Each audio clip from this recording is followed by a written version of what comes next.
name is Selena, but I'm open as a dancer. So you're welcome to call me by my real name, which is Cassie.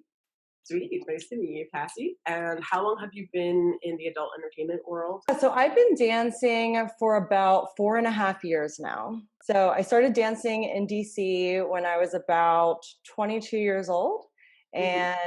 and still dancing to this day because I fell in love. And the reason why I started dancing is because I had a full-time job actually. And I was bringing in about like, I think it was like $22,000 a year or something working full time in a nonprofit world. Okay. And I was like, oh, I really like this. And I was really passionate about it. But then obviously I wasn't making a lot. So I lived with a roommate who was a dancer and she introduced me to it. And it was like the best decision I've ever made, ever. So before that, before you started dancing and before you're working for this nonprofit, what was your background in? Did you get your undergrad? Were you in school? What was your sort of raising up until then? Yeah. So I did go to school. So I have a bachelor's of science in business administration. Mhm. And I guess now I am using it, but I feel like when I was working in the nonprofit world, I wasn't really using it. So although I do have a degree, I don't think that anything related to real estate needs a degree at all. It's all just like hustle, and we can talk about that later. Yeah, of course. But that's a really good thing to point out for a lot of people that can feel like a barrier to entry. But Totally. your background was not in that at all. You sort of Mm. ended up there. So you started dancing 4.5 years ago. How did you get started? Obviously, your roommate brings you in, but um, how did that feel? Do you remember your first night, like your first experience dancing or your audition? I do remember my first night. I was definitely a wide-eyed baby stripper, and I was like really excited. And um, I danced in DC, which is full nudity, Mhm. but no lap dances. Okay. So, which is really weird um, for most states or most dancers and what they're used to.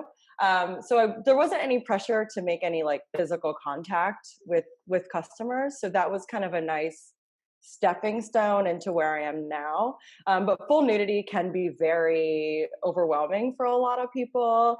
But I had always been pretty comfortable with my body, so I wasn't really nervous about that. I would say probably the thing I was the most nervous about was falling off the stage once I was up there because it was so high up. So yeah, and I didn't know how to do my makeup at all. I was never like into aesthetics or hair or makeup. Never got really ever got my nails done or anything like that. So there was a huge learning curve there, but obviously being thrown into it, you learn very, very quickly. Yeah, absolutely. I love it. That mirrors so much. Like my first audition experience was very much the same. Nudity, full nudity club, no lap dances, and that feeling of just like, oh, I'm gonna fall off. Like, gotta help me, and trying to learn how to do your makeup. Like the girl next to you is like a professional artist, right? And you're like finger cleaning.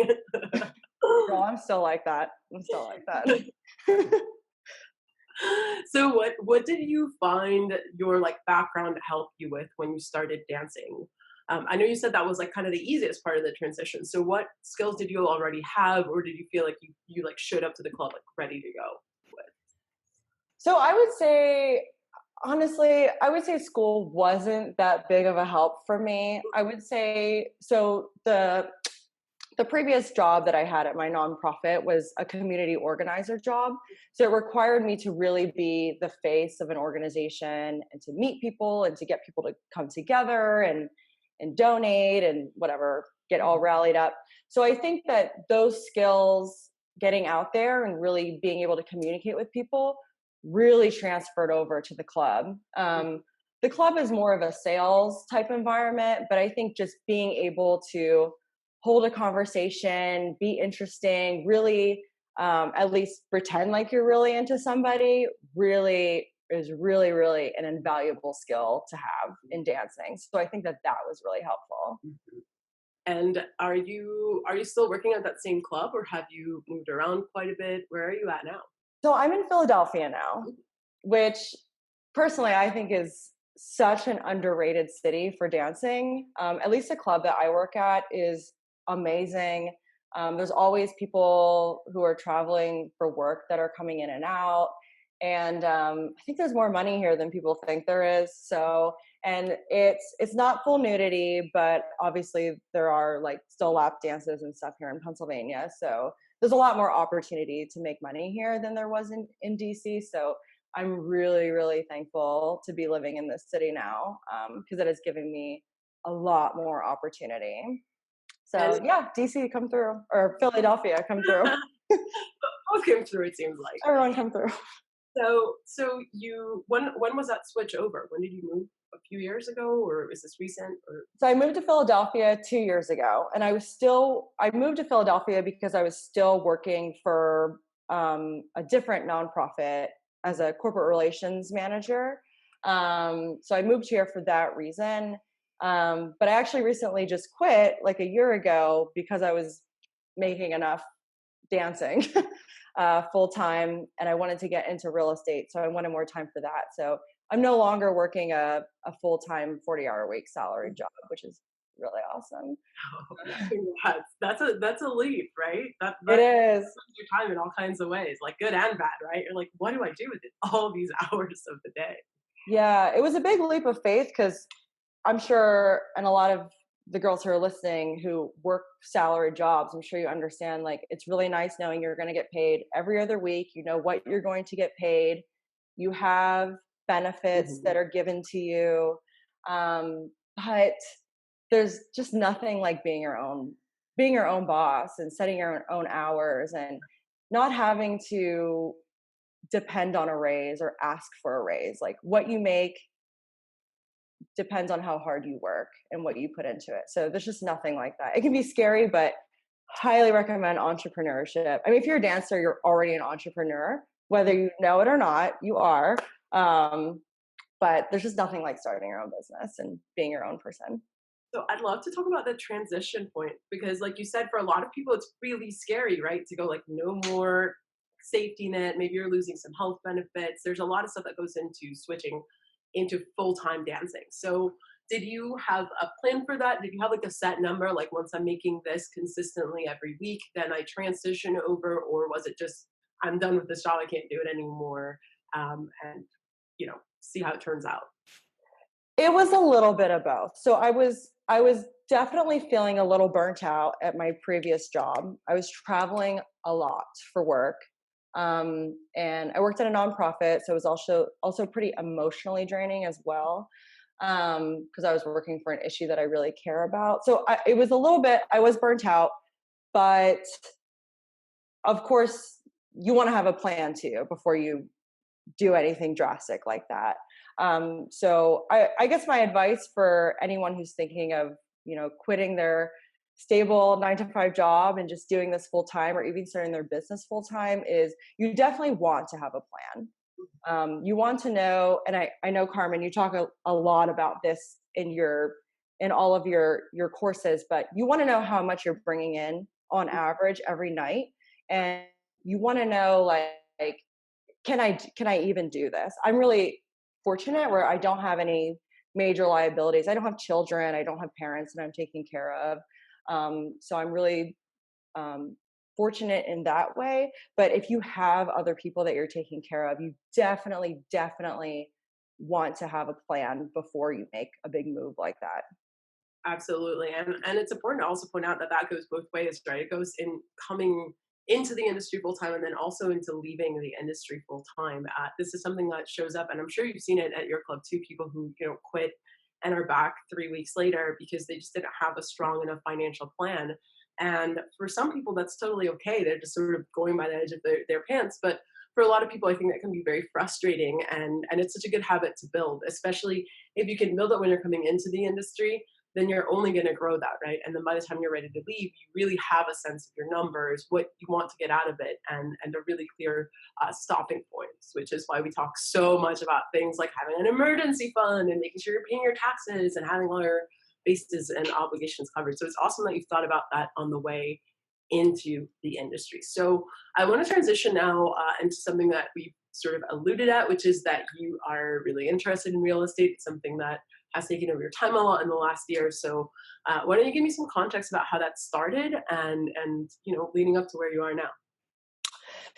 Yeah, so actually it's a funny story. My mom was in real estate when I was growing up. She was an agent and they did own a couple of apartment buildings when I was growing up, but they were honestly like, sorry mom, but they were terrible landlords.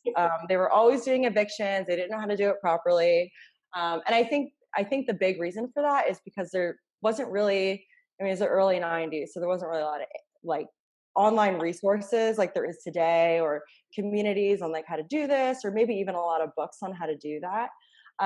So it had always been something that I knew about, but always had a bad, because of only their experience, I only knew bad things about it. Um, and then fast forward to now, I had always been really interested in financial independence. And which was also one of the reasons why I started dancing, is to save up some side income for early retirement. And part of that was listening to a lot of podcasts. So one of my favorite podcasts I listen to is Paula Pant's Afford Anything podcast, and highly recommend it if no one has heard of that before. And she doesn't necessarily talk about real estate. She just talks about investing in general. So 401ks, the stock market, or like ETF funds. She's like the ETF fund queen. And then she started talking about real estate more and more on her podcast because she personally is an investor herself. And I remember when I first was listening, she would kind of mention it, and I'd be like, I don't want to do that. Sounds like too much work. And then I started listening to more financial podcasts, like, I can't remember them now, but I can give them to you later. But one of the repeating occurrences that I've learned like over and over and over again is that most millionaires own real estate. So I was like, well, maybe I'll look into this a little bit. And this is before I quit my job. So I started looking into it a little bit more, and I started reading a couple of blogs and books, and I was like, okay, I think this is something that I could really, really get into. And it was really just educating myself, just picking up every single book I could pick up, reading every single podcast, or listening to every single podcast I would listen to, and seeing really what it took to become a real estate investor and deciding if that would be a good choice for me. I'm a hustler, and I work really hard and I can make decent money at the club. So I said, you know what, let me just try this out. What's the worst thing that can happen? Like, I have to work 9 to 5 again, whatever. So I decided to do that. And that's kind of how I got into it. So I want to go back to something you said. You said, a big motivation for you, the sort of big why is this idea of financial independence. So for you, what does financial independence look like? What does it mean? For me, financial independence is the ability to not have to work. So I think when a lot of people talk about financial independence, they talk about, I'm going to retire at 30 and then sit on the beach for the rest of my 50 years of life. To me, that doesn't really interest me. I have a lot of causes that I'm really passionate about, and I do like to work naturally. So for me, it would be not having to work. So, or choosing what things I want to work on, like passion projects, and being able to do that at a very early age while still producing passive income. I love to travel, so being able to travel whenever I want. And like many of us dancers, we really like nice things. So just being able to afford those nice things when we want them as well. I love that. And I love that you sort of split those two things, because for so many people, I think there's this idea, this like early retirement, right? Or even late retirement, right? This like utopia, magical thing at the end. And for so many of us, we don't realize how much we do love to create and to bring into the world. So it's so important to consider how you're going to do that, even if you retire early, because you hear so many stories of people who retire and then they're like, what am I doing with my time? And it's just as important then as it is now to have things on your mind and things that you're building and working on. So that's a really good definition. Now, let's go from sort of that sense of financial independence into how this specific deal happened, right? I want to know, get a little bit of background about, how you pulled the trigger, how you saved up, maybe. Let's start with the sort of the big elephant in the room when it comes to dancers, which I think is taxes, right? I assume that if you bought a property, you had to have proof of income, and that if you had proof of income, you probably fulfilled your tax obligations once or twice in your lifetime. So let's talk about what that's like for you. If that was ever an issue with you, or if that's something that you do religiously every year, and if so, how is that process? Okay. So I know this is a very controversial topic between a lot of dancers, but I am a very firm believer in um, paying your taxes. And it is for this reason alone. You never know when you're going to need a loan for anything, whether that's your car, if that's the way that you get to work, or if you want to buy a house one day. So I have been paying my taxes regularly ever since I have been dancing. And I'm very happy that I did because, a year ago when I decided that I wanted to do this, I had the ability to. Um, and yeah, so taxes is a big one. Um, so I really recommend that, if anyone's listening to this and you haven't been paying your taxes regularly, I highly recommend starting this year. It can be really difficult, especially as you would be self-employed, as a self-employed person to do your taxes. So hire a professional, find someone who you're comfortable with, even telling that you're a dancer. Maybe get like a female tax accountant, and really just get a head start on filing your taxes, because you never know when you're gonna want to get a loan for something.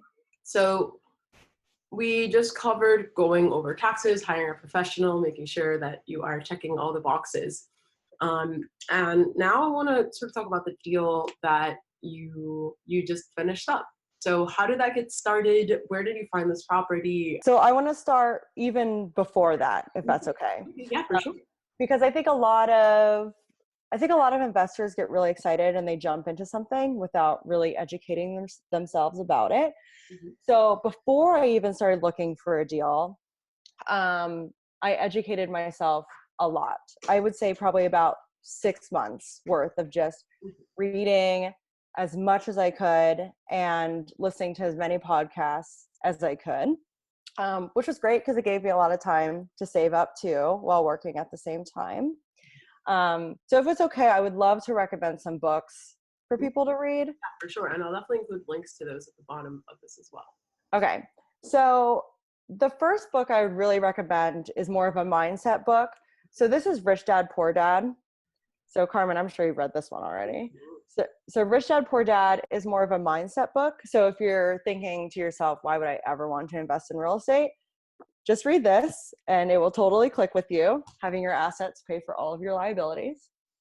And then I would say every single book after that would be from Bigger Pockets. Mm-hmm. So Bigger Pockets is a free resource that anybody can use, and it's a community of real estate investors. So to create an account, it's completely free, and every day they'll email you blog posts about anything you want to learn. So whether that's single family homes, multifamily homes, maybe you're into commercial real estate investing, anything you want to know about that, they can just send you blog posts about different topics.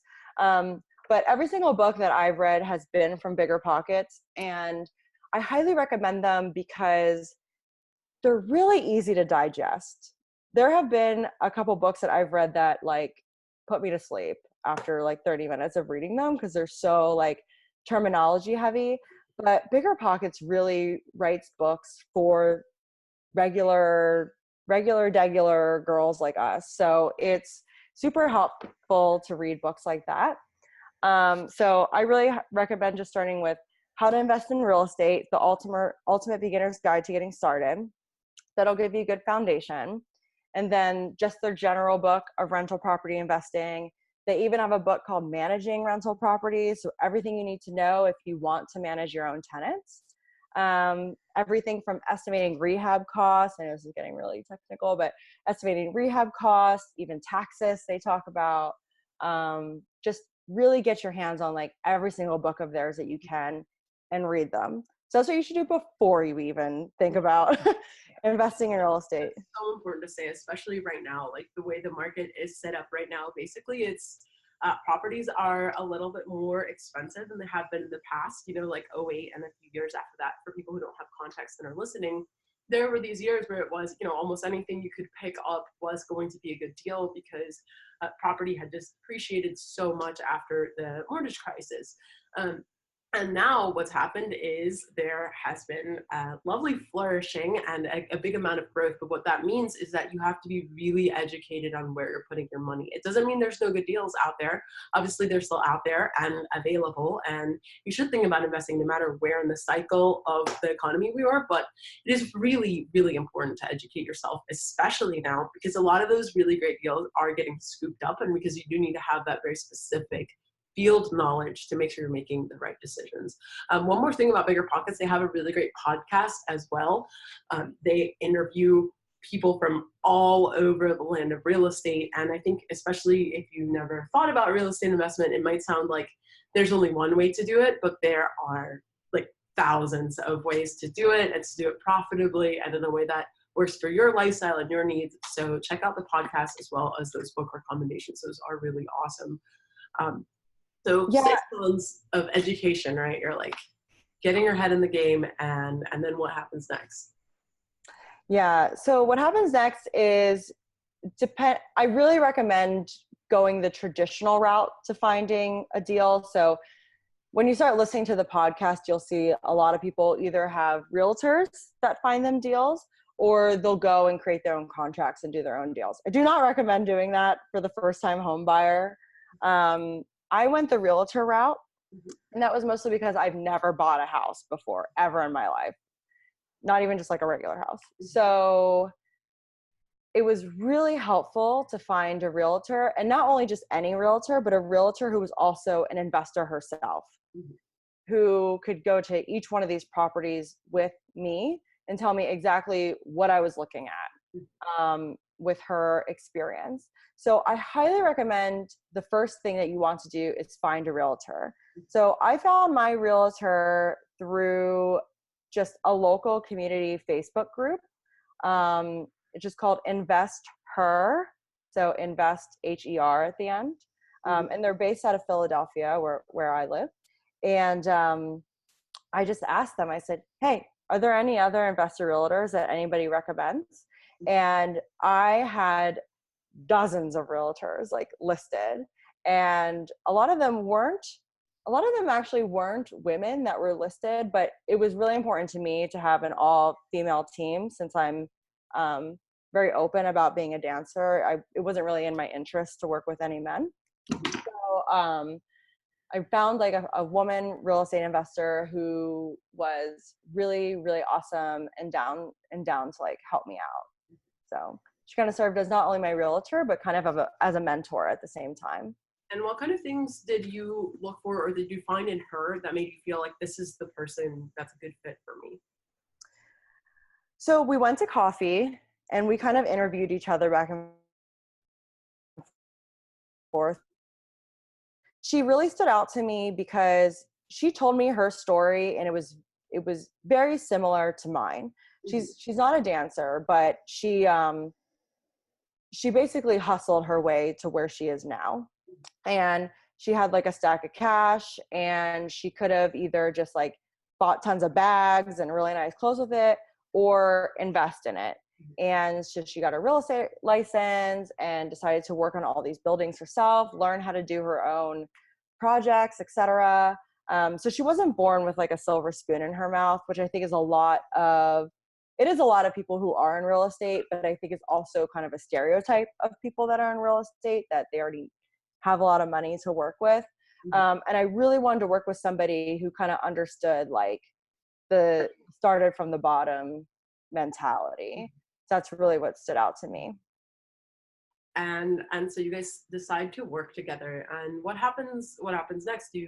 immediately go to look at properties? Is she bringing you ideas, or do you have an idea in your head of what you want? Sure. So I did have an idea of what I want, which is also something that anyone who's listening, you're going to want to figure out before you talk to a realtor. So after you read all your books, decide what kind of property you want to invest in. What kind of cash flow are you looking for? Do you want to manage your own tenants? Do you not? Because that's also going to determine what kind of cash flow you're making. So you really kind of want to have and where also you want to invest. Maybe you don't want to invest in your own city. Like if you live in the Bay Area, I mean, there are deals everywhere, but let's be real. Like the Bay Area, you probably want to do some long distance out of state investing. So you really want to have a good idea of your criteria before you meet with them so that they can give you a better idea if they're a good fit for you or not. I would say that even before that, because I want to talk about price, even before that, you also want to speak to a lender because you want to know exactly how much you're going to get a loan for, because you don't want to be looking at properties that you just can't afford. So you definitely want to do this after you speak with a lender as well. So you also want to know your price point as well before you speak to your realtor.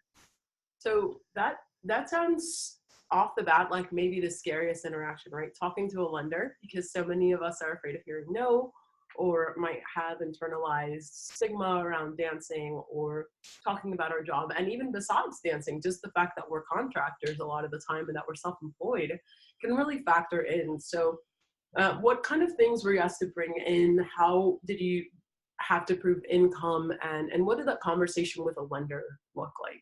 Okay. So I also found my lender through this Facebook group because obviously you have to not be afraid to tell them that you're a dancer because they're going to have to know that. Right. I found this lender through a Facebook group, and she has seriously been like a blessing and such a patience, because it's true, Carmen, when you are self-employed, it's so much harder to get a loan, because instead of obviously looking at, oh, I get this paycheck every other week as a W-2 employee, they have to go back, I think, about 2 years worth of your income. And they ask you for a lot of info. So they want to see your taxes, all of your taxes from the previous 2 years. They want to see every single bank, two months of bank statements from every single bank account that you have. They're going to ask you, I can't remember, it was a lot. They're going to ask you pretty much everything about you. You're going to get to know your lender very, very well, because I probably talked to my lender more than I even talked to my realtor, because as a self-employed person, they just needed so many documents. And it took me about maybe 3 months to find this house. So it was just a continual conversation, because they just keep asking you for them, like all your like current financial statements, because they need to know that until the day you close, like exactly how much you're making. So yeah, just be prepared with all of your financial statements. And that's also something that Bigger Pockets helps you out with as well. There's a whole PDF that you can download for free on Bigger Pockets. I forget what it's called, but I think it's called the key to getting a lender to say yes, or something. And it walks you through everything that they're ever going to ask you.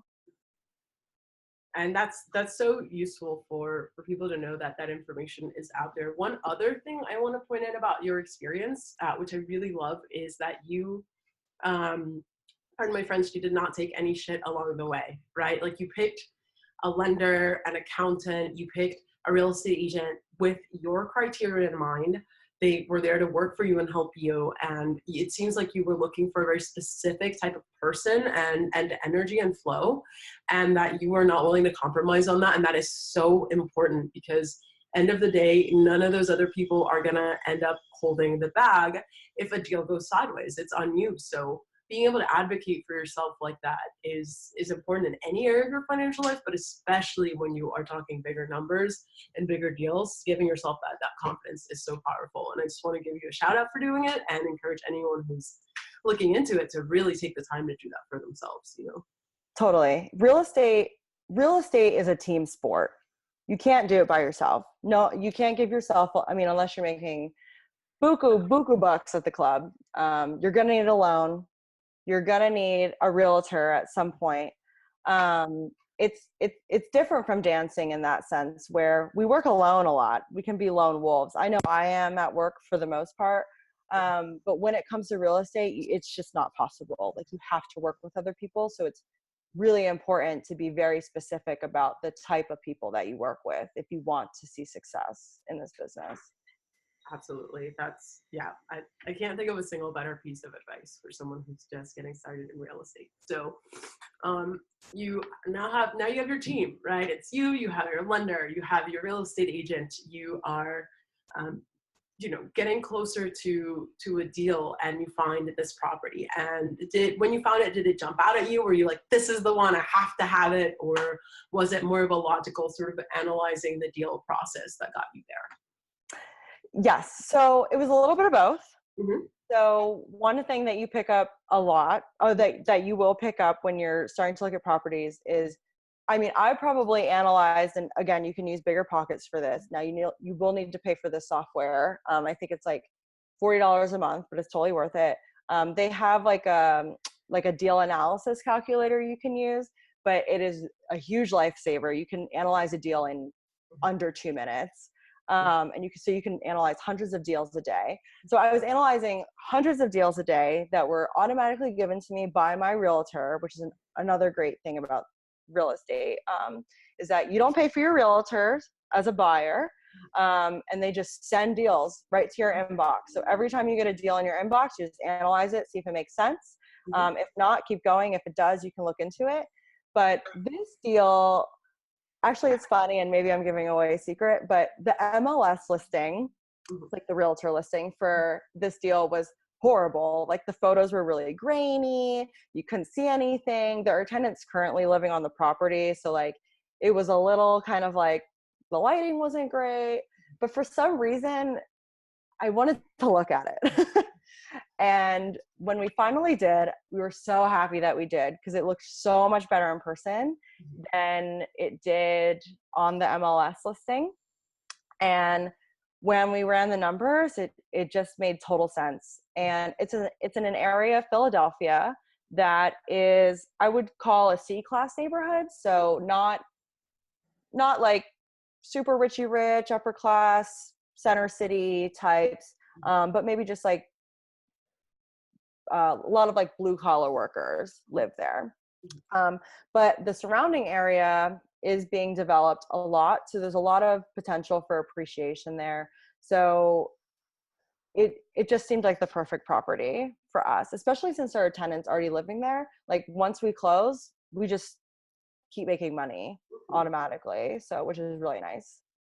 So I want to stop real quick. And for anyone who's never heard of the idea of analyzing a deal, all that means is you are plugging in numbers, right? You might have facts like how much the utilities are going to be, how much the HOA fees would be, how much of repairs and maintenance you have to account for versus what the property is going to make. And you also have to plug in things like, how much are you going to pay on the loan? How much are you going to pay as interest? All of those numbers, it sounds like a lot, but once you get the formula down and you really have a sense of that information, it really can be just as easy as plugging in information. And then the analyzing part is where you connect those numbers to whether it is a good deal for you right now. That's exactly right.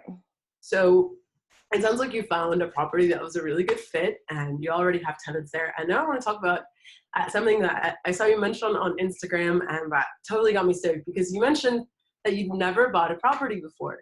And I think a lot of dancers also haven't. A lot of us travel for work. We like renting. We like the flexibility that comes with renting. But you're doing something pretty cool, right? You are moving into that property. Is that correct? Coined actually by Brandon Turner, who's one of the hosts of the Bigger Pockets podcast. It's called house hacking. Mm-hmm. So house hacking is when you live in one of the units. You can also do this with individual rooms too. So if you live in a single family home, you can live in one of the rooms and rent out the other rooms. But for us, this is a 3-unit building. So we'll be living in the first unit and then renting out the other 2. And the rents just made sense, where we got really lucky, where the rent is actually, the rents that we're getting from the property are going to cover the mortgage and cover all of the capital expenditures and the repairs and all the utilities that we are paying for the tenants. So yeah, after we have to put a little bit of work into the property. Like I think we have to fix the roof and do a few other things as well. But after that's all said and done, it should be pretty smooth sailing, hopefully. So in laywoman's terms, you were basically living for free while you were actually building more and more of an interest in your property. So Yeah, and yeah. Or making money in a year, hopefully.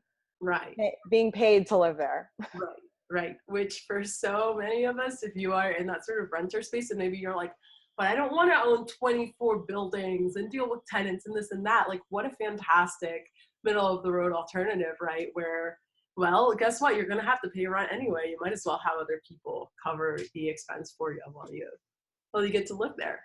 Definitely. So now I want to talk about sort of the stopping points along the way, right? Anytime that you maybe encountered some failures, some difficulties, some obstacles in this process, because I can't imagine it's only been clear, smooth sailing the whole way, right? Yeah, exactly. And that's with anything. I think even with dancing, anything that has to do with being self-employed, we're going to run into some pretty big obstacles. For me, probably my biggest, so we had a few big obstacles, but we turned them into good things. So the first obstacle that I had to overcome was that the building that I bought was more expensive than I wanted it to be. So it meant that I had to put in more hours at work for a down payment, and in such a short amount of time. So I had to work a lot the last 2 weeks before actually closing, but that was fine, whatever. Very grateful that I was able to do that. Yeah. And then the second obstacle was that actually our appraisal, which is what the bank, basically an appraisal is what the bank determines how much the property is worth. The appraisal came in under. So I'm okay to give figures if that's okay. Like, Yeah, I'm totally fine doing that. yeah. Okay. Okay. So the property was listed, this is in Philadelphia. So this might sound really high or really low to a lot of you. But the 3-unit property was listed for $212,000 in North Philadelphia. And we put an offer in at 200,000, which was still a good deal. Well, what happened was our offer was accepted and the bank said, okay, we'll give you a loan for this. We just have to do an appraisal. So they did an appraisal and it came back at 169.9, which for a lot of people, they would say, wow, that's really great because now you can get a really good deal because they'll give you less for the property. But we were really concerned because in Philadelphia, it's a really hot market here right now. And there's a lot of investors who will just pay cash for buildings. So we were actually just worried that we were going to lose the deal because personally, I think they could have still sold it for $200,000. So we were really concerned about that. So we had to come back and renegotiate a lot. So we had to put in a lot of, we did two, I forget what you call them, where you basically say that, no, it's not worth, I forget what you call it. Anyways, we had to go back and forth with the bank and try and convince them that actually this property is worth more than 200,000 just because other comparable properties in the area were sold for much more. But they would not budge. So we were really worried that we were going to lose the deal and that the seller was going to say, well, I'll just sell it to a cash buyer for what I was asking for it. Well, I guess the seller was really, really desperate to get rid of it. So what ended up happening was we renegotiated for $180,000. And my contingency was that I would come up with the difference. So the bank would give me the loan for 169.9, and that I would have to give the difference of whatever that is, $20,000. And they took it, which is great. So we got the property for less than what we even offered for it, which I think we got so lucky because it's such a hot market. But of course, I had to come up with way more cash than I thought I needed to close. But I just put the hours in and I made it work. Yeah, And and how we are. amazing is that you could pull, magic into a deal by 2 weeks of work. That is almost unheard of in any other industry. So that is definitely one of the strongest things about dancing, that you can do that and just turn around and go, well, I'm going to work however many hours, but I know I can make it happen. That is Totally. cool. And I think that's another reason why it's really important to know what you make per hour, which again I know you talk about a lot, Carmen, like what you make per hour. So even before I even offered 180 on it, because if you offer, it's a legal contract, like you have to follow through. I said to myself, like, how many hours do I have to work to make this happen? Can I do it? And the answer was yes. I have to work my ass off, but yeah, I can do it. So it really gave me the power. Instead of, a lot of people would feel really overwhelmed with that amount of money, but because I knew how many hours I would have to work, it seemed less overwhelming, and that I could commit to doing it. You can bring it down to a target instead of it feeling like that number or not that number. It's not a Right. binary, it's a progress that you're working on. So Exactly. how did it feel that, like, for those 2 weeks to work? What did it feel like to be at the club? Did it feel differently from other times working? I can't, because that those kind of big numbers and big deadlines, it's a different type of pressure, right? It's like a big pressure to perform. So how did those shifts feel? I was more motivated. um, I get burnt out really easily from dancing.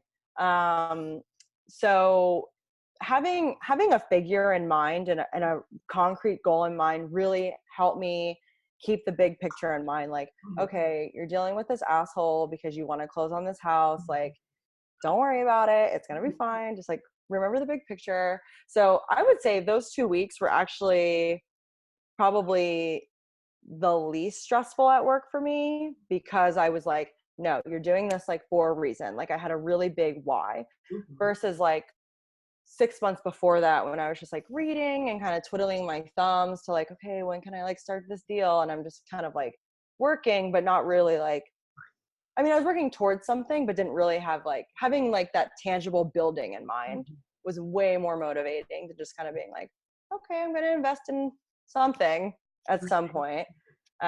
So you would think it'd be stressful, but it actually was way more fun because I knew I had something in mind to work towards.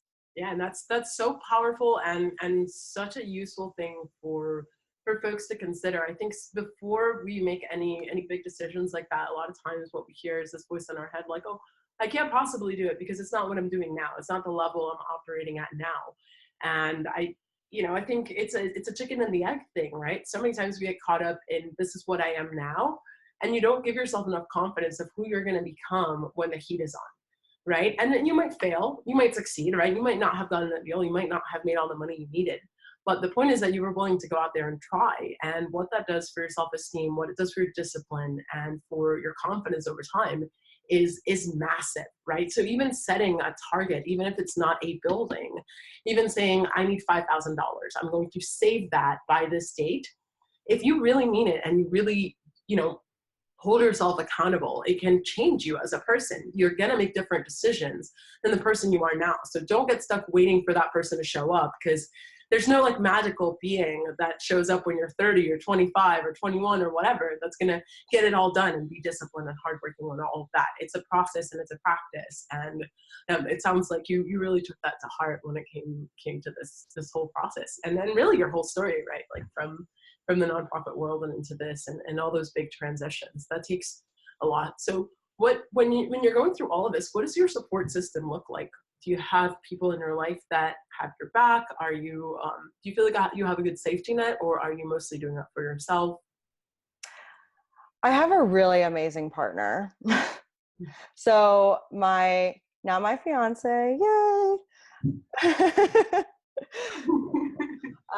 We got engaged right before this whole thing happened.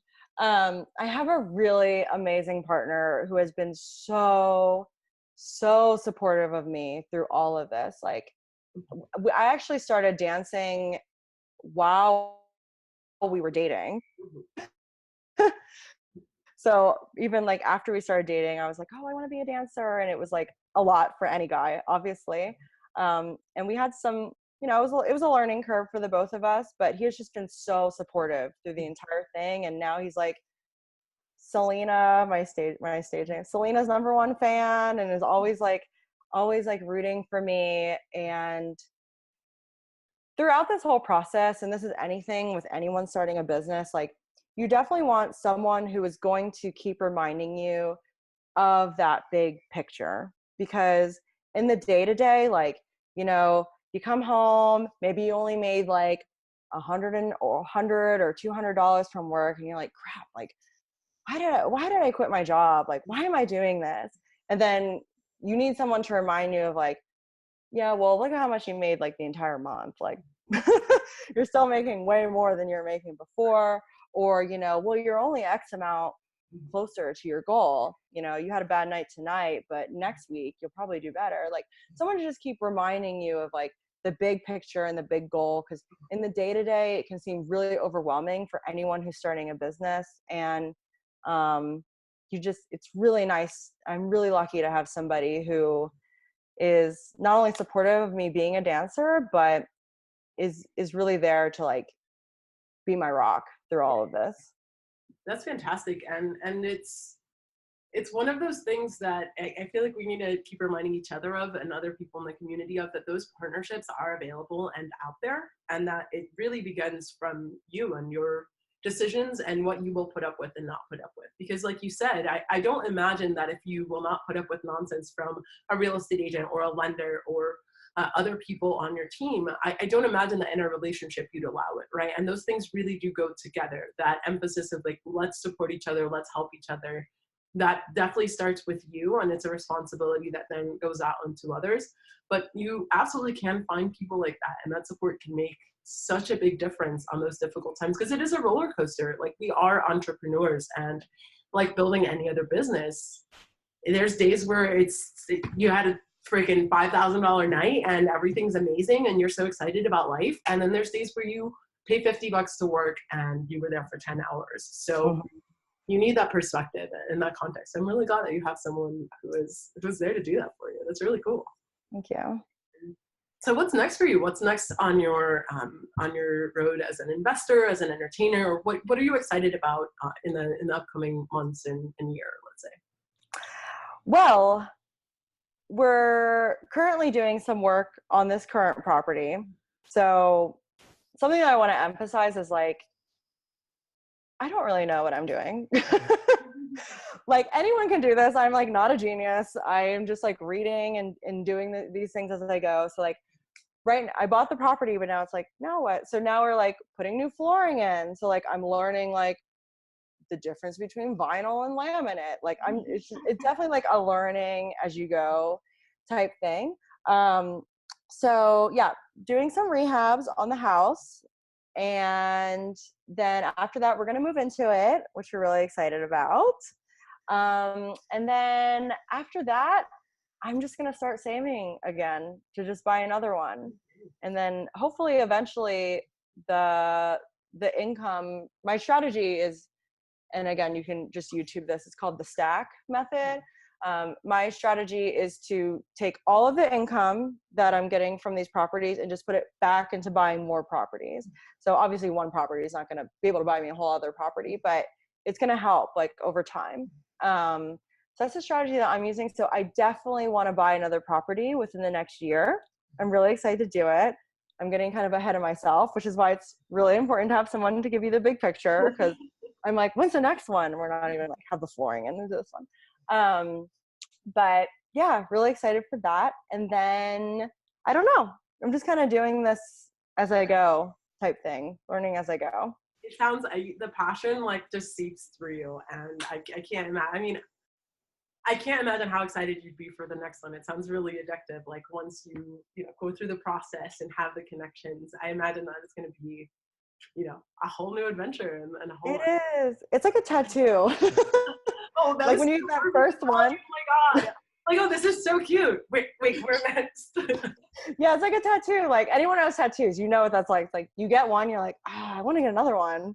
And the Um, ink isn't even dry, and yeah. you're like, That's what real estate is like that I've learned. Especially, I feel like the first one is the hardest, especially if anyone, if you're thinking about doing house hacking, like the first one is going to be the hardest because you're going to be living in it. So there's a lot of things that you might want specifically, like we were looking for a backyard because we have a dog. So a lot of things that like, if we were buying just any old piece of property, we wouldn't really care about as long as it made money.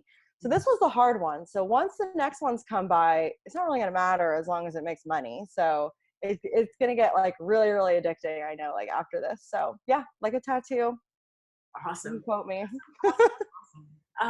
So I think that's a pretty great stopping point as far as real estate goes.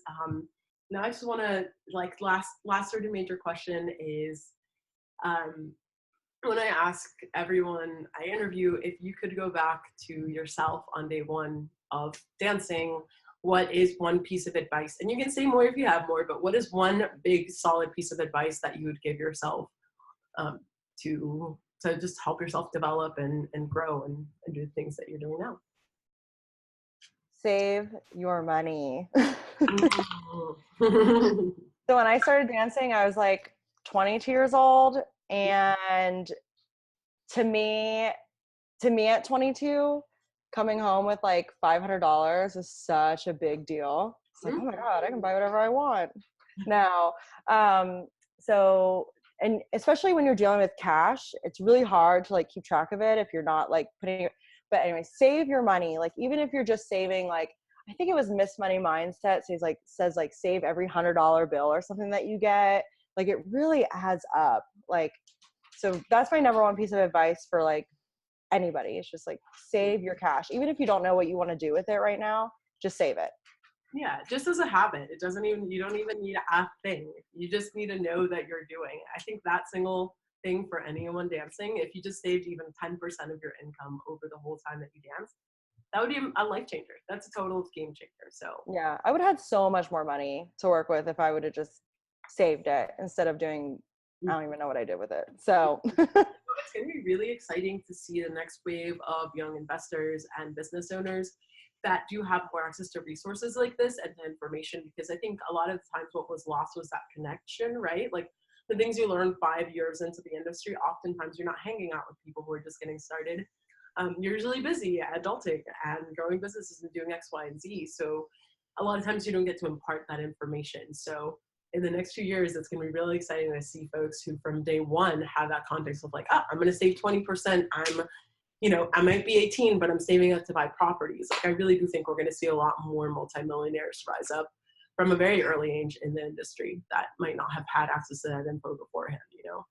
I think so too, especially with women. Mm-hmm. I feel like with women don't talk about money like men do. Mm-hmm.